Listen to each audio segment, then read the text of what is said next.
Hello everyone, welcome to yet another day in this, the clown decade, the decade where things are only going to get worse before they get better. And this is probably going to be one of the most black-pilling videos I ever make, but I will try and remain relatively upbeat throughout this video because after all we're in the clown decade and if you didn't laugh you'd cry. So I think there's no point wasting time on this. I reckon this is going to be quite a long video. Firstly, obviously this entire subject is about the ongoing weekly protests happening every weekend around many major cities throughout the UK and in towns with high Muslim populations. We'll be going through some of that. But first, obviously, the epicentre for all this is in London, and obviously the Met Police are the ones that are supposed to be in charge of keeping these protests, well, fairly civilised. So I think it's fair to look at who are the type of people who are there to advise the police on how to deal with majority Muslim protests safely. First up we have Amina Ahmed, who according to her LinkedIn has a Met Police Leadership Programme Facilitator and Project Manager, is part of senior management, Safe Circle Network for Women in Policing Chair and Founder, an Executive Board Member, and finally Strategy, Performance, Data Analysis and Diversity for Small and Medium-Sized Enterprise. In other words, this is probably one of the biggest grifters that you can find going, because trust me, I work for a small or medium enterprise. We do not need data analysis consultants. Typically, small and medium-sized enterprises will hire their own to stay on in a permanent fixture.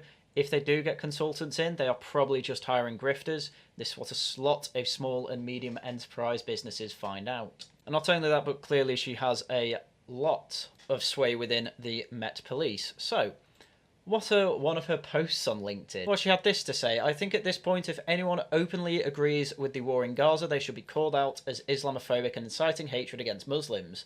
That should be investigated as extremism, whether the counter-terrorist world decides to act fairly and proportionately and treats the Israeli Defence Force support as an extremist ideology, I don't know. So yes, it appears the Met Police is perfectly fine with advisors who are more than willing to say that any sort of support for Israel or the IDF should be seen as a hate crime, and anyone supporting a war in Gaza should be treated as an extremist. Of course, once again, the current events going on in Gaza they all stem from 70 years of the Gaza Strip causing a few issues with Israel, but most recently it was having an attack that had a kill count of 1,500 Israeli Jews, and more importantly Israeli Jewish civilians, a lot of whom were women and children and even babies. As a member of the Met Police, you probably shouldn't be posting things like this, but unfortunately this attitude of sticking your head in the sand entirely around the whole Israeli-Gaza issue is going right to the top. As the Met Police Chief Mark Crowley was on the newsagents, which is slowly becoming just a mainstream Navarro media essentially, and this is what he had to say about Suella Braverman calling the pro-Palestine marches hate marches, which,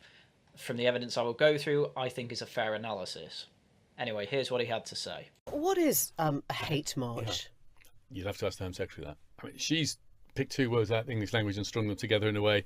That's something that she's talking about. I don't know whether she means everybody there or some of the people there. That's not for me. I mean, just for a start, it is incredibly poor form and genuinely probably a foul offence for Mark Rowley to even appear on a political podcast like this in this manner, where it's not an official interview about how the police are going to respond to these type of things. It's not an interview about police strategy, about police information. It is a political podcast directly asking the Met Chief of Police exactly what he thinks about current events, and even worse, what he thinks about the Home Secretary and what she said, essentially. That's not his job. His job is to enforce the law in London with direction from the Home Secretary, the Mayor of London, and of course with advice from legal advisors on how they can legally keep London safe and lawful. But the fact he's actually answering and not just saying no comment to the question, what did Suella Braverman mean by hate marches, it's clearly out of the realms of acceptable behaviour for the Met Police Chief. This is actually far worse than anything Cressida Dick did when she was the Police Chief of the Met. But realistically, the only acceptable answer here is to say no comment. I don't even think he should be agreeing that they are hate marches. I just don't think he should be commenting at all. I don't even think he should be on the show. I'm held to account by politicians. I don't hold them to account. And you're not even supposed to comment on what they've said, but yet you have here by saying, oh, she just chose randomly two words from the English language to describe these marches. indicating that you think she's a bit of an idiot. Was it unhelpful? We've seen, so I don't hold them to account. Well, that sounds like a yes, it was unhelpful, given what you just described as your job. We don't hold them to account. So Yeah, so he dug himself a very stupid hole, realised he shouldn't have said anything, and now he's being pushed by the presenters who are saying, you are clearly commenting here and you clearly don't think that what she said was helpful, and naturally they're going to try and push him to explain more there, but he didn't do that. He tried to move on quickly, but realistically he should just never have been on the newsagent. But unfortunately that's not the worst thing that has come out from the Met Police recently. Here is a video of Atiq Malik, a leftist activist solicitor who is giving a speech about the whole Palestine-Israel complications. What's going on is global censorship by the Zionists. Global censorship to silence us. Yes, that is a hard left activist acting a bit like a dork rightist there, but hey, we won't get into that. Saying that he is being censored by the Zionist media. There is censorship about to try and silence those that are pro-Hamas or pro-Palestine. Let's be generous and say that it was pro-Palestine there. However, it gets harder to claim that when the Telegraph report comes up. A hard left activist who was filmed leading chancer from the river to the sea as a pro-Palestinian rally is an advisor to police on their response to protests over the Israel-Hamas conflict, the Telegraph can disclose. Atiq Malik, a solicitor who was also railed against global censorship by the Zionists, was present in the police operations room during the protests last month. A video uncovered by the Telegraph shows Mr. Malik instigating chants of "From the river to the sea, Palestine will be free" in 2021, a slogan described by Downing Street as deeply offensive to many. It's just an open call for war as well. The disclosure of his role is likely to further embarrass the Metropolitan Police after weeks of criticism of the force's handlings of protests at which officers take no action in response to calls for jihad. Yes, luckily they had jihadist scholars within the Metropolitan Police who thankfully told everyone that jihad doesn't necessarily mean a call for a holy war, it can also mean a call for an inner struggle, and as I mention every time, I suppose the same argument can be said for the Austrian painter's famous book. However, in an attempt to not embarrass themselves further, the Met Police had a statement on Twitter. The video shared by the Telegraph today has brought to our attention that the chair of London Muslim Communities Forum has expressed views in a way which does not align with the Met's values. Well, I'm glad to see that anti-Semitic conspiracy theories and pro-terrorist messaging are not part of the Met's values. I suppose we can say that. We regularly engage with a whole range of community groups, many of which hold strongly opposing views.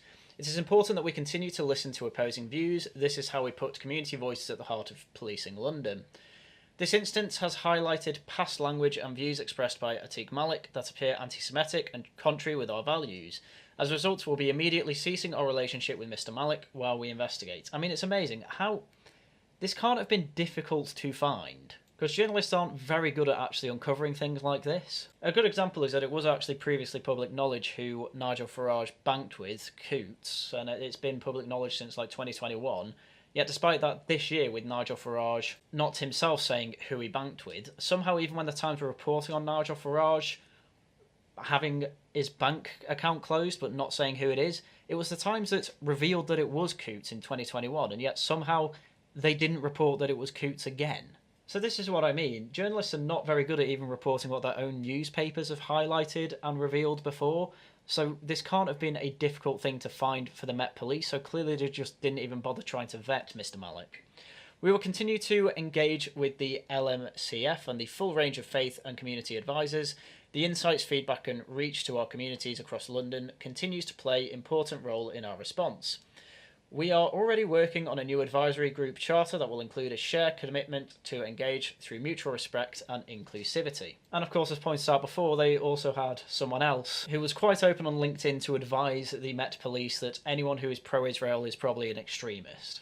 When in reality, as we are going to go through in a minute, it appears that it is actually the other direction. A lot of pro-Palestine protesters seem to be on the extreme side. I have not seen a single pro-Israel side that is an extremist. And anyway, I'm sure having this group of advisors who are far-left activists, for lack of any better term, and are completely pro-Palestine and appear to be pro-Palestine to a rather extreme ends, that is probably why it has resulted in the police dealing with army veterans who are flying the Union Jack around with this type of response. Yeah, I've said you can hold it. hold it, you can wave it. It's just we don't want to not with all that not causing any sort of issues with the barriers. You have your flags just not on the barriers, that's it. So it doesn't seem completely unreasonable. You have barriers there and the police are saying, please just don't drape the flags over the barriers. You're allowed to wave them, you're allowed to do whatever else with them, just don't put them over the barriers. Seems sensible, doesn't it? And yet when they march down with hundreds of Palestinian flags, you won't say a word. One just went past banging out of the car, you never see fuck all, there's way more of them than there is of us. Yes, this is a police officer who is essentially saying that in London, mob rule is actually the legitimate basis for police enforcement. In other words, they have this rule where you can't drape flags over barriers, yet Palestinians are doing that. Or to be more specific, the pro-Palestine protest is doing exactly that, and a policeman openly just says, look, we can't actually do anything about that, there's far too many of them to actually police. What is the point of having a police force if they are not even going to enforce the rules? In fact, it's even worse than not enforcing rules, it's not enforcing rules fairly. Once again, it is the quote-unquote oppressed group who get absolutely all the special treatment that they could ask for, and once again, the people who are pro-Britain and being relatively civilised, as again I will go through in a minute, are being given the most police attention. And the rest of that video is just a geezer saying to the police, look, you are clearly not doing anything about the people who are not only doing the same thing that we were just told off for doing, but are also doing worse things. You're doing nothing about them. And the police officer's just saying, yeah, but I wasn't there, and having other mealy-mouthed excuses. And I mean, I do feel kind of sorry for the officers here, because while they are doing this, as we can clearly see from the background and the goings-on behind the scenes of the Met Police, it's clearly just a one-way street for how policing should go. And these police officers might completely disagree with it, but at the end of the day, again, it is their job to do this. And I would imagine that quite a few don't feel particularly good about it, but I highly doubt they're in a position to actually leave the job. Anyway, I think it's time we deep dive into what is going on with these pro-Palestinian marches. And from the looks of it, while I'm sure there are plenty of peaceful people within the marches, there seems to also be an awful lot of intimidation and chaos. There appears to be people going around making sure that absolutely everyone supports Palestine, otherwise they need to be coerced into supporting Palestine. I support myself. What am I screaming for? Both. Who do you support? I'm asking you a simple question. I'm asking you a simple question. Who do you support? Who do I support? Yes, Arjun Rob.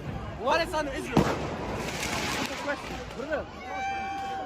I mean, you see the police move these people along due to the fireworks going off, don't worry, we'll get into that as well. But it is very weird to just see someone who is not really a part of this demonstration at all, and as he says, he is just watching, being asked the same question in succession: who do you support? Who do you support? Who do you support? And the thing is that the underlying idea of that question is that if he answers wrong, then he's probably going to get a fist in the face or something similar. Or at least that's possibly what would happen if the police wasn't there, because there's no other reason to ask that during a protest. If you are pro-Palestine, you would be part of the march. If you are not pro-Palestine, you are outside of the march. That guy was clearly outside of the march.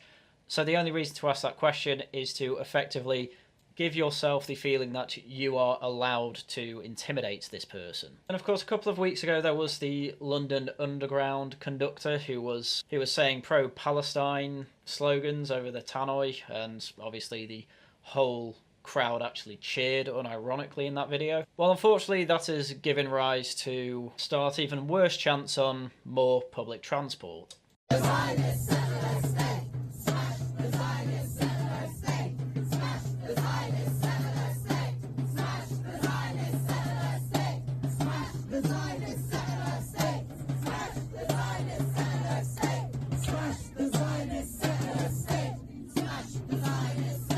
And they were also calling for an intifada.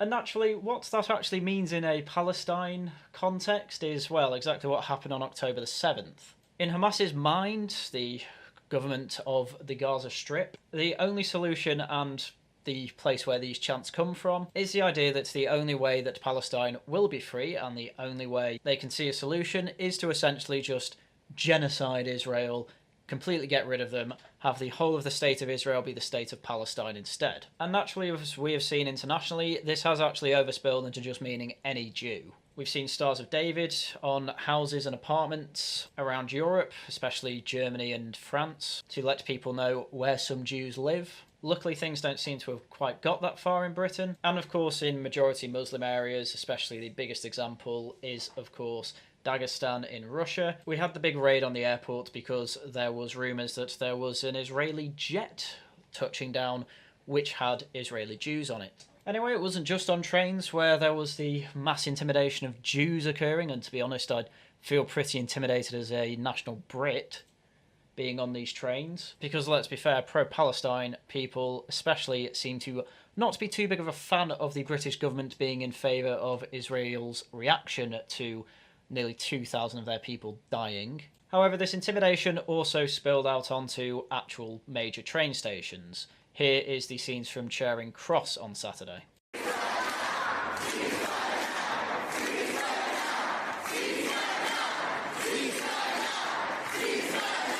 And fair enough to this chant, at least it's not calling for an intifada or calling for Israel to be a completely free and single nation where the state of Israel currently is. They're calling for a ceasefire, but in all honesty, a ceasefire is just a nice way of saying let Hamas win. As all a ceasefire does is allow Hamas to regroup, recongregate and plan yet another terrorist attack. Whereas if Israel can continue the pressure into Gaza, then you will see them more than likely absolutely steamroll and win the war. Now, of course, I'm aware of civilian casualties being a result of this continued push into Palestine. However, as mentioned before on this channel, that is just simply a reality of war these days. It's quite difficult to avoid this type of thing, but for anyone who's been watching the news, Israel have been informing Palestinians of their plan to invade and has given them grace periods to try and escape. The people who aren't escaping are effectively not doing it because Hamas won't let them. Hamas didn't even let foreign nationals leave the area. Hence, Hamza Yusuf's in-laws were stuck there for a good 2 weeks. They've managed to get out now, and to be quite frank with you, that is thanks to the Israelis' mercy. Anyway, back to Charing Cross, and as you can see, it is absolutely brimmed and stuffed with pro-Palestinians, and as you can see here, Novara Media's Rivka Brown had decided to put a post of this picture of a poppy appeal stand from the British Royal Legion, and almost seems gleeful at the fact that they look incredibly uncomfortable there with the tweet, "The RBL looks exacerbated," which I don't blame them for. Obviously, people took this tweet as her seeing it as some sort of victory, that old people just volunteering for a poppy appeal seemed uncomfortable, so she had to make this cope tweet as well.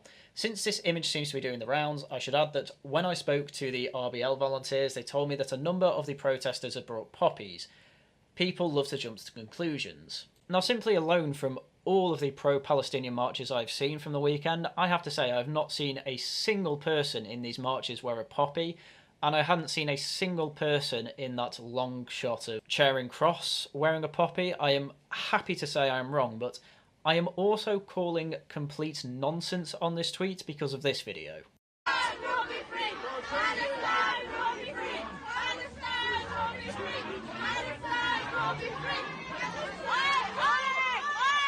Now, of course, it's quite hard to tell exactly what was going on there. It appears that one of the protesters was trying to confront two men wearing poppies. Whether it was about the poppy or not, it's quite hard to tell. According to Turning Point UK, the Palestinian protesters reportedly targeted the two men for wearing poppies. I'm not going to trust Turning Point UK at their word, but as you can tell, these are the only two people in all of these videos I've seen wearing a poppy. And they happen to be the ones that are clearly not part of the Palestine protest. So again, it just seems to me that Rivka Brown was just lying when she said that many people of the Palestine protests were buying poppies. I simply do not believe her. There's also this sign seen at Charing Cross Station: "If I don't steal it, somebody else is going to steal it," an Israeli proverb, and for some reason they've got a Nazi flag there. Again, so far, and again in the picture, you can't see a single poppy. But just to make the point absolutely clear, we have seen a total of 0 poppies on the pro-Palestine side, and at this point, from this video alone,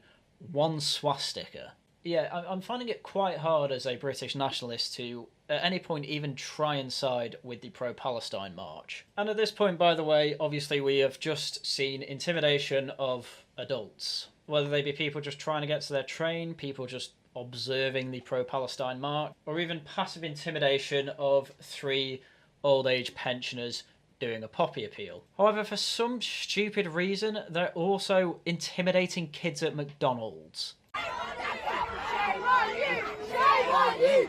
Shame on you! Shame on you! Shame on you! Shame on you!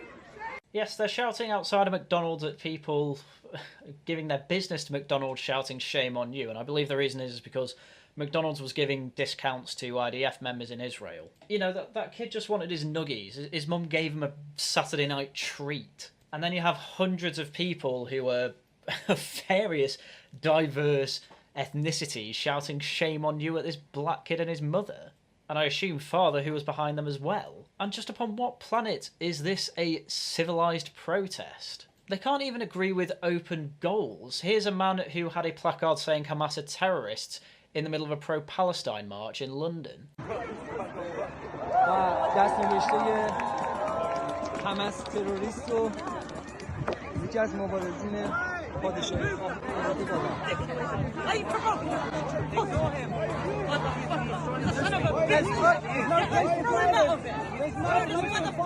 think my favourite bit about that clip is that even by the guy's accent you can tell he's foreign, and he's masking up and he's saying, what the hell is wrong with you? How can you have a sign like that? And and a couple of white Brits, a white woman has to come in saying, no, that's ridiculous. And a white guy has to come in saying, no, violence gets you nowhere. And this is the better of the two clips of this guy. But it is just amazing how there is clearly the English side within this protest of, oh, violence gets you nowhere, ceasefire because, you know, war gets you nowhere, give peace a chance, give love a try, whatever. This really naive, generally left-wing outlook on geopolitics. And I think the longer that they are within these protests, the more they're going to realise that there's actually a huge faction within these protests that are actually essentially just pro-genocide, pro-terrorism. You know, if you're seeing people angry at a sign saying Hamas are terrorists, that's actually an open goal for you to say, yes, I agree. That's an open goal for these protests to say, look, we are just after a peaceful resolution to this. If you're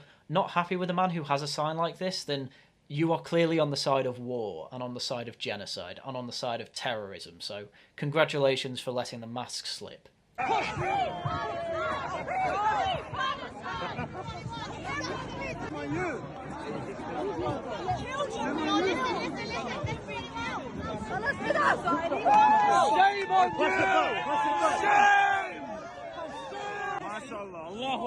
I mean, even in that clip, I mean, it's the same masked guy, but there are other people cheering when he has the placard taken off him saying Hamas are terrorists. I mean, don't get me wrong, this is quite a isolated incident. It's not like everyone in the crowd was trying to kick him out, but the fact of the matter is that you clearly have these types of people who are willing to mask themselves up and even try and intimidate other people for having the slight and uncontroversial opinion of Hamas are terrorists. So it appears that the London one is a good mix of people genuinely trying to ensue for a genuine peaceful resolution, and a few people in there, God knows how many, who are there to intimidate. Kind of hard to put percentages on how many are there for the naive take of peace in the Middle East and the amount there that are just pro-Hamas, but luckily if you go over to the chants in Bradford, it appears that it is majority of the crowd who are pro-Hamas. I'll ask again, do you condemn Hamas? Are we the average pro-Palestinians who call for the freedom of all Palestinians who are not allowed access to their own land, spokespeople for Hamas? I mean, I don't know what more evidence you'd need that there are clearly quite a sizable amount of people that are pro-terrorist in these marches. That was people with socialist workers banners, by the way, who somehow managed to always find themselves with sponsored placards at events like this, ranging from like climate change and Extinction Rebellion type protests all the way apparently to pro-Hamas ones. But they are clearly making the claim that, look, we don't represent a niche group. We are actually quite a normal protest group saying that, yes, Hamas are the good guys, and yes, we do represent the majority of Palestinians. I mean, okay, well done. I mean, how has Bradford got to this point? I don't know. I can't think why I'd put Enoch Powell on the thumbnail of this video. Perhaps he made a good point in one or two places. The Palestinians who are there, they must have done something wrong to be in the prison. They are hostages. It can be correctly labelled as a concentration camp. I mean, once again, this is just radicalising rhetoric, and in the last Laughing at the Guardian, there was a piece effectively saying that, oh, it's not good to weaponise the Holocaust because it gives an excuse to attack civilians in Gaza. And yet, the thing is that the Holocaust is constantly weaponised by absolutely everyone. It is being invoked here by the pro-Palestine side by saying and trying to claim that Gaza is an open-air prison. Which, again, how is that Israel's fault when Egypt are also closing their border and also closing down the coastline? Clearly it's not just Israel that has an issue with Gaza. And when they are let out of this quote-unquote open-air prison, there seems to be terrorist attacks. And when people do want to leave Gaza, it's apparently up to Hamas who can leave or not, even if you are a foreign national. So yeah, really odd to blame this all on Israel and think that it's going to be any better if Israel is taken out. According to the Oxford Dictionary, a concentration camp is a place in which large numbers of people, especially members of persecuted minorities, are deliberately imprisoned in a relatively small area with inadequate facilities to await mass execution. Yeah, so if this is what the crowd believes, no wonder that they believe Hamas are the freedom fighters.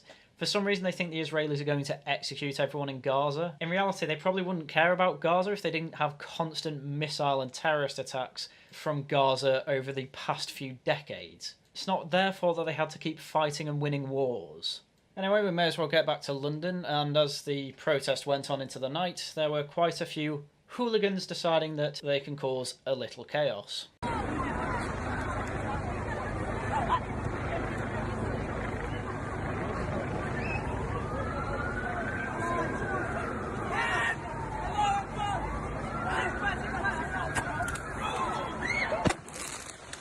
This is completely illegal, by the way. It is completely illegal to set off fireworks in a public place. And it's actually doubly illegal if they were doing this after 11 PM, but I don't think they were. It is winter and it is dark by about 3 o'clock these days. However, I can't find anything about this guy being arrested, so all that I can hope is that the police managed to find this recording and get him arrested. That's typically what they do with mass protests anyway. They don't arrest people at the protests to keep things not rioting, but they will instead have recordings of the day of the protest, and if they see anyone doing anything illegal, they will identify them and arrest them that way. So hopefully this happens with this guy. However, it wasn't just a few people shouting Allah Akbar and firing fireworks in the middle of crowds in the air. There were people as well who were getting a little bit more brave around the police. My slave! Go leave it, they're gonna arrest you. Fuck him, dog. I don't give a fuck.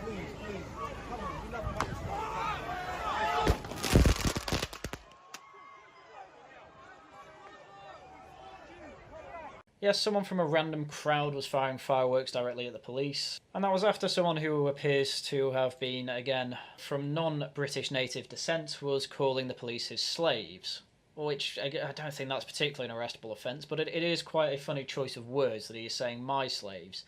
But I do find the reaction amazing. They are being fired upon by fireworks and they just stand there. They don't even seem to react. As if somehow it's normal and acceptable to just have a firework fired upon them. This just goes into the mob rule mentality. There are a lot of people there at Trafalgar Square who the police probably know that if they even make one arrest there, then they are dealing with a big mob on their hands. And there are probably a lot of people nearby who are more than willing to give reinforcements to that mob. So it unfortunately just means that they have to look weak and take it until, as I said before, they will find out who fired the firework and arrest them.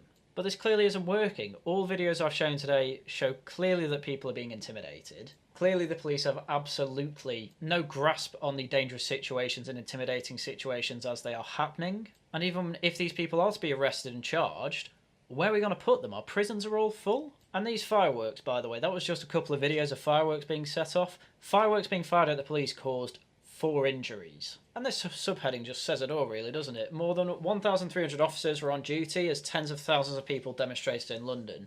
Clearly, because they are outnumbered, they don't feel like they can police the thing properly. That is an issue we apparently have now. And if they do get more officers in the force, that if they're in the Met Police, they are more than likely women abusers of some description, but even if they do manage to get more people, it's not going to be these pro-Palestine marches that are targeted. It is going to be the Tommy Robinson type marches, the type that we're probably going to get next week now that Tommy Robinson's back on Twitter. Because for some reason they see the reaction to this awful, intimidating presence we have in London as the real problem. when in reality it's probably because they know that the mob mentality from these types of much smaller demonstrations are much easier for them to make examples of than the massive tens of thousands of people large protests that are pro-Palestine. And in fact, they have got so intimidating that MPs have been forced to hire extra security amid fears of being attacked over Palestine at Remembrance Sunday events. Sadly, I see no alternative. I'll be having security. Unfortunately, this is the road that the Met Police have been overseeing for quite some time. It has now peaked at this point in time at MPs literally fearing for their lives. And you know what? I don't blame them. We've had 2 MPs be killed over the past decade. One due to a far-right terrorist and one due to an Islamist terrorist. And guess what the pro-Palestine appear to be full of? And at the start of all these protests, the police outwardly said, they said to news reports, to interviewers, they said, we're more worried about the far-right, to be honest. Well, how many of these MPs do you reckon are going to be fearing for their lives because of the Tommy Robinson crowd? How many do you think are fearing for their lives from that side of the issue? Because I'm putting my money on that if there is violence here, I mean, there's already been violence here, hasn't there? We've seen the fireworks. So why aren't the police stepping up and doing something about it? Why has it got to be that private security come in and up with all this? It's because they are absolutely useless. They have many advisors who are clearly from the pro-Palestine side and are effectively saying that the pro-Palestine marches didn't do nothing. And we also have a Met Police chief who is quite clear that he is against politicians trying to claim that these are hate marches, despite the fact that there seems to be an awful lot of intimidation coming from these protests. I mean, we've seen all that. Should we have a check-in on the pro-Palestine rally? I think we should do that. Gláeddyv, our noble king, God save the king. Save him victorious, happy and glorious, long to reign over us. God save the king. So for a start, it still jars me that we sing God Save the King these days, not God Save the Queen. Rest in peace, Her Majesty Queen Elizabeth II. But the juxtaposition between this and all the clips I've shown of the Palestine marches, I've seen quite a few poppies there. There's a hell of a lot of Union Jacks. And all the posters there, the placards, they're not saying things like, oh, put Israel in the trash, no swastikas, obviously. No, they are all just signs saying, look, my family members have possibly been kidnapped, possibly they're dead. Let's remember that this is an absolutely horrible situation. No one gleefully calling for war, no one gleefully saying, oh, yes, we support terrorism and civilians being killed.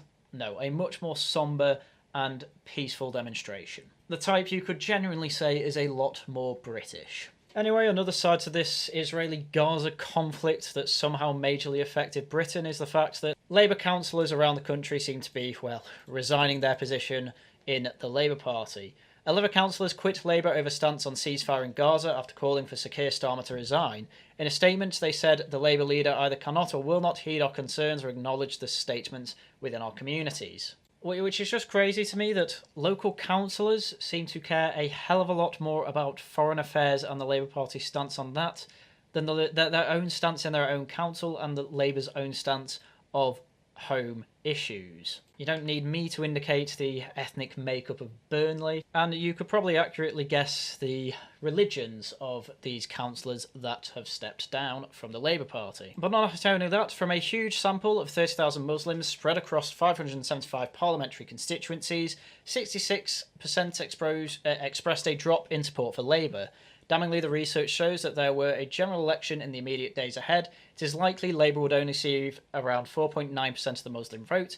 To put that into perspective, in 2019 the party received 71% of the Muslim vote share. So yes, this is a weirdly single-issue piece of policy that a lot of Muslims are really one-sided over. It is actually quite amazing, and it must be quite weird to a lot of English people just how much religion still matters to an awful lot of the world.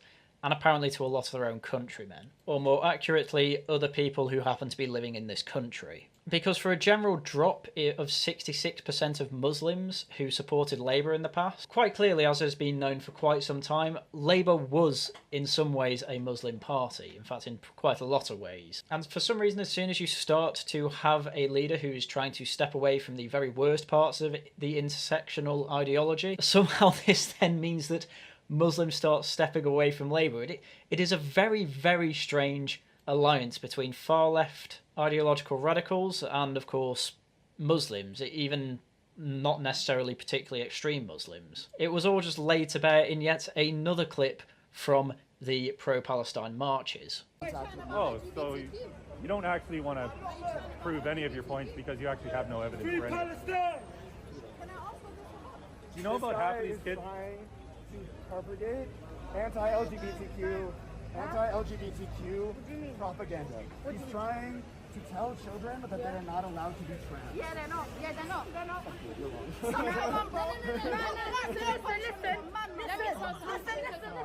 In some religions, you can't do that. Yeah, you have to respect that decision. 3 Abrahamic religions, yeah. LGBTQ. But in some religions they accept that. But in our religion, you can't do that. Yes, this is an intersectional masked, presumably Antifa member, it's hard to tell really, telling a Christian protester that you cannot transition kids. He's then trying to tell some pro-Palestinians he assumed would be fully on board with the LGBTQ bandwagon that the man is a transphobe, and the Palestinian Muslims there had to tell the guy that, yeah, we agree with him, stop being a paedophile. But that is essentially the alliance we have. Those two that just argued there, they're on the same side, by the way. And these meek and pathetic people that only attack their enemies with bike locks when they're not expecting it will be absolutely ruined by the pro-Palestinian Muslims should there ever be a war between them. However, that's pretty much all the collection of clips I wanted to put together from this. I think it's important at this point to mention that it is Remembrance Sunday this weekend. From what I understand, they are planning to have another large-scale pro-Palestine march at the same time as it. I do understand that Tommy Robinson has made it back onto Twitter along with Katie Hopkins. That is very strange timing, but I would honestly put my money on it just being because of the fact that people and relatively large accounts were pointing out that there are a lot of pro-Palestine accounts that have said way worse things than anything Tommy Robinson or Katie Hopkins had ever said on Twitter, and therefore it's not fair that they are still banned, so Musk probably saw it and got them reinstated. Rather than the whole conspiracy-brained idea that the British state want them back to effectively try and cause up a drama, giving them an excuse to target the far right again, or what they deem to be far right. Either way, I don't know. I don't really care either. What I will suggest is what you do is just go along to these peaceful memorial celebrations, and if you do see anyone messing around with poppies or ruining wreaths or putting Palestine flags where they shouldn't be, just do what this guy did.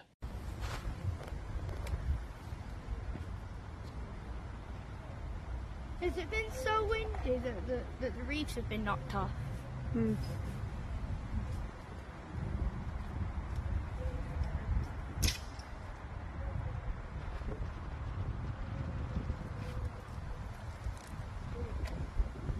Oh, wet.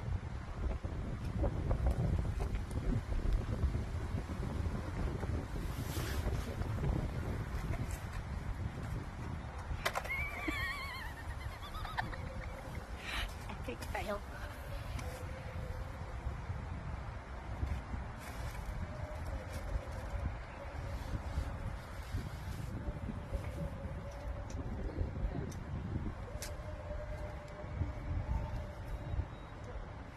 Just quietly and calmly do what you need to do to replace the memorials to how they should be looking. I understand that you will feel anger if you are witnessing Palestinians removing poppies and putting on Palestinian flags. I am totally on board with you that this absolutely should not be happening, but don't confront them. You don't have the law on your side. You don't have the police on your side. You effectively have no one on your side. And getting yourself in trouble with the law over things like this, it's really not worth it. You have to be patient, you have to wait for them to finish and go off because they really don't stick around these places for long, and then you put it to its former glory.